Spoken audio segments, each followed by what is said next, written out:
This weekend is Rhode Island Comic Con, and I will be there selling my books, The Last Daughter of Lilith, Menagerie of the Weird, and Coming Undone.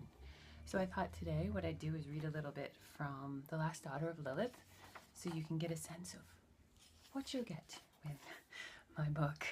So here we go. This is from The Last Daughter of Lilith. A man and a woman stand in a clearing in the woods. All around them there is evidence of a fierce battle. Trees lay toppled over and the earth has been torn up, seemingly by a giant claw. The woman is panting heavily, her hair hanging across her face. She is struggling to remain standing. Blood drips down her chin to mingle with the stain spreading slowly across her chest. With a grunt, she falls heavily to one knee and looks up at the man across from her. He stands tall, even though his face and hands are covered in shallow scratches and his breathing is heavy. He shows no signs of weakness.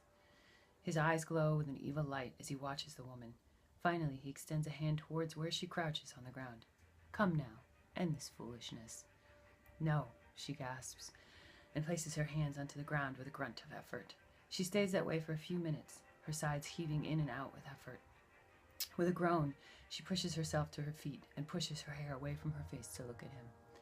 The man watches her with cruel amusement.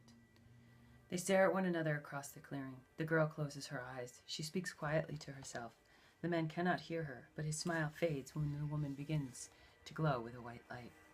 Without hesitation, the woman walks up to him and places her hands onto the sides of his face. The light engulfs them both. The man says nothing, but there is fear in his eyes when he looks down at her. The cords in his neck stand out as he tries to hold his ground. He will not run in fear from this woman. His hands clench into fists. He lifts a hand to her face. "No," she says, and his hand falls to his side, his face full of confusion. The woman can see the whites of his eyes when he frantically tries to pull away. She holds him tight. He starts to whimper and tears spill onto his cheeks. The woman smiles kindly at him. "There is no need to be afraid," she whispers, the muscles in her arms tensing up while she struggles to hold him still. Sweat beads pop up on her brow and she grimaces, her breath now coming in gasps. She doesn't let go. The light around them begins to glow brighter. The man's eyes roll back in his head and he lets out a terrible wail of pain before he falls to his knees. With a cry of her own, the woman falls with him, never letting go of his face. The white light engulfs them both. Two people come running out of the woods into the clearing. Both stop short when they see the glowing forms in the middle of the field. As they watch, the light grows brighter and brighter, so bright that they must finally shield their eyes and look away.